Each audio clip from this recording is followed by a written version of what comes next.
আমরা জানি এই মাঠটা একদিন ফ্যাসিস্টরা দখল করতে চেয়েছিল, কিন্তু স্থানীয় জনগণ সেটা দেয়নি। আমরা কিন্তু দখল করবো না, আমরা এটাকে সুন্দরভাবে সাজাবো করে মাঠটাকে সবার জন্য খেলার উপযোগী করে করে তুলবো। আজকে খেলার মাঠের পাশে দাঁড়িয়ে আমরা কথা বলছি, সবকিছু ঠিকঠাক, দর্শকও ভালো আছে, মঞ্চ ভালো আছে, প্লেয়ারও ভালো আছে, কিন্তু মাঠটা ভালো না। মাঠের মধ্যে কোথাও উঁচু, কোথাও নিচু, কোথাও গর্ত, কোথাও বা বালু। আমার মনে হয় সকালে কিছু বালু দিয়েছে মাঠটা ঠিক করার জন্য, কিন্তু খেলোয়াড়রা এইসব মাঠ খেলতে পারে না। আমি মনে করি এই মাঠটাকে আমাদের সবার প্রচেষ্টাই লেভেল করা দরকার, মাটিটাকে লেভেল করা দরকার, যাতে এই মাঠে সবাই খেলতে পারে ভালোভাবে। তারপরে এই মাঠের উন্নয়নের জন্য মাঠটাকে প্রকৃতপক্ষে এই এলাকার একটা ফুটবল মাঠ অথবা বিভিন্ন খেলা খেলার জন্য, বিশেষ করে ক্রিকেট সহ অন্যান্য খেলা খেলার জন্য উপযোগী করে তোলার জন্য যা যা করে দরকার, আমরা বিএনপি ক্ষমতায় এসে ইনশাল্লাহ এটা করবো। কমিটমেন্ট আছে যে আমরা প্রতিটা ইউনিয়নে একটা খেলার মাঠ করবো। যেহেতু একটা মাঠ এখানে তৈরি আছে, এটা একটু রিপেয়ারিং করতে হবে, কিছু অনুদান দিলে এটাকে সুন্দরভাবে আমরা সাজাতে পারি, কাজে এটা আমাদের জন্য সহজ এবং ছেলেমেয়েরা যাতে খেলাধুলা করতে পারে সেটা আমাদের জন্য আরো ভালো হয়। আর খেলাধুলার মাধ্যমে কিন্তু আমরা সুস্থ থাকতে পারি, আমাদের ঔষধ কম লাগবে, পাশাপাশি ঘুম ভালো হবে এবং যে কোনো কাজে অ্যাটেনশন, মনোযোগ ভালো হবে।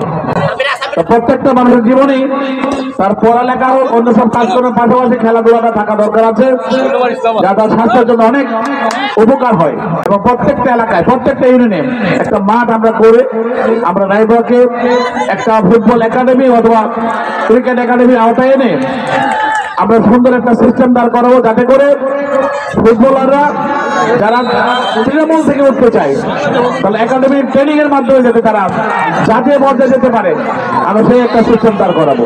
রায়পুরাতে এমন ফুটবলার গড়ে উঠুক যারা পেশাদার হতে পারে বিভিন্ন ক্লাবের খেলার জন্য, যারা পেশাদার হিসাবে দেশ বিদেশেও খেলতে পারে। আর খেলা এমন একটা জিনিস, যদি একটা ভালো প্লেয়ার গড়ে ওঠে তাকে কিন্তু খেলার জন্য বিভিন্ন ক্লাব খুঁজতে হয় না, ক্লাব তাদেরকে খুঁজে। মেসিকে খুঁজে সব ক্লাব, মেসি কিন্তু কোনো ক্লাবকে খুঁজে না। রোনালদোকে বিভিন্ন ক্লাব খুঁজে বের করে এবং তারা টেন্ডারে যায়, প্রতিযোগিতার মাধ্যমে টাকার মাধ্যমে টেন্ডারিং হয়। তার মানে কি একটা খেলোয়াড় হতে পারলে সে পেশাদার হতে পারে, পাশাপাশি এলাকার সুনামও বৃদ্ধি করতে পারে। আমাদের দেশে অনেক ছেলেরা বিদেশে বিভিন্ন ক্লাবে খেলাধুলা করছে এবং এটা একটা সুন্দর সুযোগ। কাজে খেলাকে আমরা শিল্পে পরিণত করতে চাই, খেলাকে আমরা আয়ের উৎস করতে পারি। আগামী দিনের ভবিষ্যৎগুলোকে এই তৃণমূলের ছোট ছোট বাচ্চারা যাতে গড়ে উঠতে পারে সেটাও করতে পারি। কাজে খেলাধুলা খুবই গুরুত্বপূর্ণ বিষয়। খেলাধুলায় সময় দেই, শরীর চর্চা করি, ব্যায়াম করি এবং নিজেদের স্বাস্থ্য ভালো রাখি এবং আগামী দিন যাতে আমরা ওষুধবিহীন দেহ গড়ে তুলতে পারি সে চিন্তা করি।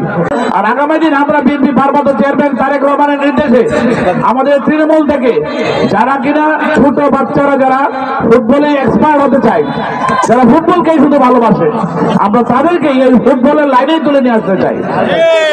সেই জন্য উনি গ্রামে গঞ্জে সর্বত্র যেখানে এই ফুটবলার গড়ে উঠতে চাই তাদেরকে নতুন করে স্পোর্টস হিসাবে আলাদা একটা শাখা খুলেছেন। আমরা বিএনপি পরিবার যেমন অসহায় এবং অসুস্থ মানুষের পাশে দাঁড়াই, হত্যা, গুম, খুন, নিপীড়ন, নির্যাতনের শিকার মানুষের পাশে দাঁড়াই। আমরা বিএনপি পরিবার যেমন গত জুলাই আন্দোলনে নিহত হয়েছে, আহত হয়েছে শহীদ পরিবার পাশে দাঁড়াই, ঠিক তেমনি গ্রামে গঞ্জে সর্বত্র ওই তৃণমূলের খেলোয়াড়দেরকে খুঁজে খুঁজে বের করার জন্য নতুন করে স্পোর্টস গঠন করেছেন। দেশনেত্রী বেগম খালেদা জিয়া, শহীদ প্রেসিডেন্ট জিয়াউর রহমান নতুন করে করেছিলেন এই দেশের তৃণমূল থেকে যারা নাচে ভালো করে, গানে ভালো করে, কবিতা আবৃত্তি ভালো করে সেখান থেকে তুলে নিয়ে আসার জন্য। ঠিক তেমনই নতুন করে স্পোর্টস আরেকটা শাখা খুলেছেন যাতে খেলোয়াড়দেরকে বের করে নিয়ে আসা যায়। আমরা রায়পুরাতে একটা ফুটবল একাডেমি করে রায়পুরাকে ফুটবলের রাজ্য গড়ে তুলতে চাই। সবাইকে ধন্যবাদ। আসসালামু আলাইকুম।